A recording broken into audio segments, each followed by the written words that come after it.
या राज्यामध्ये लोकशाहीमध्ये संविधानामध्ये प्रत्येकाला आपापला हक्क, आपापली निवडणूक, आपलं व्यक्ती स्वातंत्र्य, आपली निवडणूक लढवण्याचा अधिकार आहे। त्यामुळे त्यांनी लढवलं तर आम्ही त्यांना काही थांबवू शकत नाही।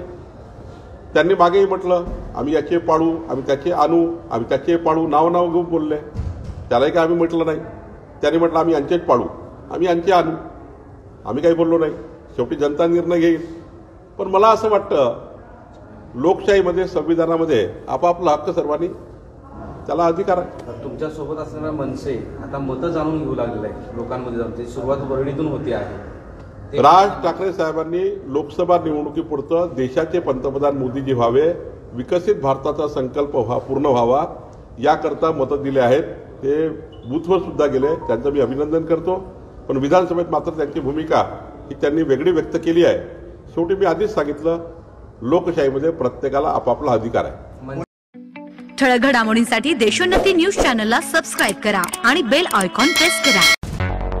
मुंबई, पुणे, नागपूर, मराठवाडा असो का विदर्भ, राजकीय, सामाजिक, शैक्षणिक क्षेत्र असो का क्रीडा, सर्वच घडामोडीचे विश्लेषण पाहायला विसरू नका। फक्त देशोन्नती न्यूजवर।